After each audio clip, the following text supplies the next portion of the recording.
Halo Milanisti, terima kasih buat lu yang udah ngeklik video ini di channel gue, Deddy Kurniawan 1899. Jadi pertandingan antara AC Milan versus Udinese yang lu juga udah pada tahu skornya itu 1-0, tapi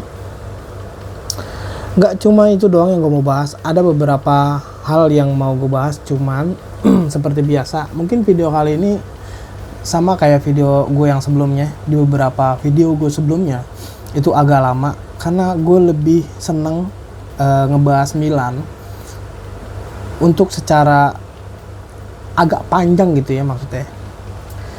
Jadi langsung aja nih, untuk pertandingan AC Milan itu lawan Udinese skornya 1-0 dan dimulai dari kartu merahnya dulu kali ya. Jadi kartu merahnya Tijani Reinders yang di menit ke 29 itu jadi pertanyaan besar yang perlu didebatkan itu ya. Karena mungkin di posisinya si Tijani Reinders itu yang tinggal satu pemain doang tapi cara pemainnya Udinese adalah kayak dia tuh kesenggol sama kakinya sendiri. Tapi berhubung Tijani Reinders yang paling sendirian, dimana harusnya itu yang jaga si Strahinja Pavlovic, ya akhirnya kartu merah lah. Mungkin dihalangin kali pandangan wasit untuk melihat insiden itu gitu. Tapi kenapa nggak ngecek VAR dulu gitu loh? Ya soalnya kan sayang banget gitu seorang Tijani Reinders yang bukan melakukan hal niat jahat untuk tinggal terakhir doang itu dia. Tapi nggak ada niat jahat untuk bikin pelanggaran si pemainnya Udinese. Dan harusnya sih ya, mungkin harus ditarik gitu ya. Bisa nggak sih? Bisa kali ya untuk ditarik kalau misalkan si AC Milannya itu untuk apa sih namanya, jangan sampai kayak kalau kasusnya si Theo Hernandez ketika di kartu merah itu kan selesai pertandingan terus dia protesnya keras. Beda nih kasusnya nih. Beda kasus karena gara-gara sama-sama kartu merah, cuman kasusnya beda. Itu juga gue ngeliat postingannya AC Milan yang dimana Tijani Reinders sama Theo Hernandez latihan bareng untuk pertandingan selanjutnya di Champions League lawan Club Brugge. Itu juga si Theo Hernandez repost tuh, cuman di story-nya diketawain pakai emot ketawa. Itu menunjukkan kalau dia juga bisa kena kartu merah gitu. Seorang Tijani Reinders bisa kena kartu merah. Nah, balik lagi nih soal Tijani Reinders yang kena kartu merah di pertandingan AC Milan versus Udinese. Ya, jangan sampai ya, kalau satu pertandingan doang sih nggak apa-apa ya. Tapi masalahnya adalah si AC Milan ketika lawan Udinese, habis itu lawan Club Brugge, otomatis masih main dong. Theo Hernandez main, Tijani Reinders main. Ya syukur-syukur lawan Bologna udah kali ya. Nah nanti ketika lawan Napoli itu baru Milan benar-benar ada Tijani Reinders. Ngapain sih gue megang Pepsodent? Ada Tijani Reinders main, Theo Hernandez juga main ketika nanti lawan Napoli di Giornata ke 10 kayaknya. Iya, lawan Bologna ke 9, Napoli ke 10. Nah, terus yang ngegolin untuk pertandingannya AC Milan versus Udinese adalah Samuel Chukwueze di menit ke-13, umpan manisnya dari Christian Pulisic. Gue setiap bikin video itu gue bikin video dulu baru bikin judulnya. Makanya kadang suka gue sambung-sambungin aja, mengkaitkan aja. walaupun gue nggak ngomong di judulnya gitu di YouTube. Makanya kadang gue suka kebingungan tuh ketika bikin judul di YouTube. Pengen sesimpel mungkin, takut nggak kebaca sama algoritma, tapi kalau kepanjangan juga orang malas bacanya gitu deh. Kan orang pengennya tuh nggak cuma ngebahas satu kayak gini nih, bola nih, gue ngebahas soal Milan doang panjang gitu, karena gue tipikal yang lebih senangnya tuh panjang, nggak mau pendek-pendek. Makanya gue juga jarang banget bikin short gitu, jarang banget gue bikin short. Terakhir kali waktu Euro, udah itu doang, jarang banget loh. Kalau sebenarnya kalau bikin short malah lebih gampang ya, lebih simple gitu. Oke, biar ada obrolan sedikit soal tentang YouTube gitu ya, nggak cuma melulu soal bola doang. Nah, ini kaitannya juga pertandingannya Milan versus Udinese, skornya 1-0 yang ngegolin Samuel Chukwueze, umpan asisnya dari Christian Pulisic. Terus Tijani Reinders kena kartu merah di menit 29, golnya Chukwueze di menit 13. Terus ada insiden Stranja Pavlovic itu pelipis sebelah kirinya bocor ya kan. Yunus Musa ya, terus Tammy Abraham juga cedera baru masuk 5 menit. Nah, nanti ada pembahasan nih soal Tammy Abraham di Champions League, atau lebih tepatnya soal striker AC Milan di Champions League ketika nanti AC Milan versus Club Brugge. Nah, Rafael Leao nih, gue lagi-lagi ngebahas Rafael Leao yang di beberapa komentar gue, walaupun nggak banyak tapi gue senang juga bacanya, gue ngelove-ngelovein. Tapi kalau gue balas-balasin gue juga bingung ngebalasnya kayak apa gitu. Lebih senang gue balasin kayak gini aja, karena di pertandingan AC Milan versus Udinese itu Rafael Leao bener-bener gak dimainin. Coba bayangin, ini tuh bagi gua ngelihat pertandingan ini enjoy sama dengan ada dan gak adanya si Rafael Leao. Ya seenggaknya dapat ketar-ketirnya dari pemain Udinese di menit 94 ketika babak tambahan waktunya itu 7 menit. Nah, gegolin kan. Untungnya wasit itu ngecek VAR, jadi dianulir dah tuh gol penyeimbang dari Udinese. Bagus lah, kenapa nggak di awal gitu ketika kartu merahnya Tijani Reinders. Harusnya sih dicek ya, kenapa harus itu gitu, kenapa nggak dicek soal si Rafael Leao.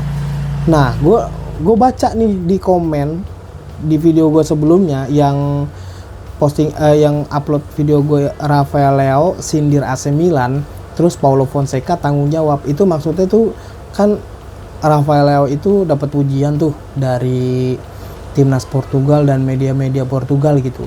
Terus Paulo Fonseca tuh nanggepin ucapan Rafael Leao ketika dia dapat pujian dari timnasnya. Nah, Paulo Fonseca gue baca sebelum ini, gue juga baca sebuah artikel kalau Paulo Fonseca itu nggak mau nunjukin di mana dia sebenarnya tuh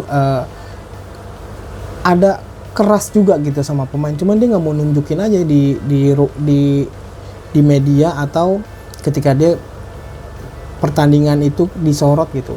Pertandingan itu lagi main terus otomatis kan seorang pelatih juga pasti direkam gitu videonya. Tapi Paulo Fonseca itu menanggapinya itu santai aja ketika apalagi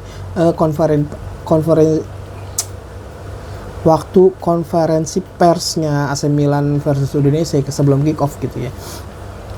Itu si Paulo Fonseca punya statement kayak gini, pemain itu nggak lebih besar dari timnya. Iya bener, itu gue setuju banget, walaupun karakternya Rafael Leao itu emang bukan hanya karakter kali ya, lebih tepatnya adalah kualitas pemain Rafael Leao itu mungkin sangat-sangat dibutuhkan. Cuman ya nggak tahu ya, umur 25 dengan emosinya masih naik turun. Jangankan umur 25, umur di atas 30 juga masih naik turun emosinya. Ada sebuah komentar di konten gue sebelumnya itu yang bilang kayak gini, jual aja Leao dan Theo Hernandez, sedikit egois beli Rashford, gantikan Leao dan Jonathan David ujung tombak bek kiri, Nuno Mendes beli, gantikan Theo. Apa sih lu? Nih yang komen-komen kayak gini gue juga bingung nih. Kayaknya coba gue baca yang lainnya dulu nih. Bang, saat ini Leao emang bagusnya tuh dijual, mumpung mahal dan Pulisic lagi top performance. Nah, kalau terus gue jawab tuh, manajemen AC Milan itu minta pelepasan Rafael Leao itu yang gue inget adalah 150 juta euro. Nah, siapa yang mau nampung? Itu kan dalam klausulnya Rafael Leao. Siapa juga yang mau nampung? Mungkin gue tuh pernah juga bikin, bukan mungkin, ini bener-bener gue bikin, cuman gue lupa di video mana, kalau Rafael Leao itu waktu gosipnya Rafael Leao mau ke Barcelona, nggak apa-apa dijual, lepas aja ke Barcelona. Kan sekarang Barcelona tuh udah ganti julukan utang Lona katanya kan, sering udah kebanyakan utang. Nggak apa-apa waktu itu ya, nggak apa-apa ya karena mumpung masih harganya mahal, dengan harga klausul pelepasannya segede gitu, siapa yang mau nampung? City aja mikir-mikir kali, gue rasa Manchester City mikir-mikir, jangan Manchester City yang di atasnya Manchester City yang penceng mau Rafael Leao itu selain Barcelona ya mungkin Chelsea waktu itu, tapi City juga buat gantiin siapa? Doku, buat pelapisnya Doku. Aduh, emang udah paling pas kalau emang si Paulo Fonseca ini bercanda bikin Rafael Leao cadangan dulu. Gue kalau bikin istilah-istilah kalimat yang formal tuh agak belibet ya, mencadangkan apa mencadangkan ya, bahasa slangnya lu udah cadangin Rafael Leao aja dulu 90 menit, karena ini adalah terakhir kalinya Rafael Leao itu di bangku cadangan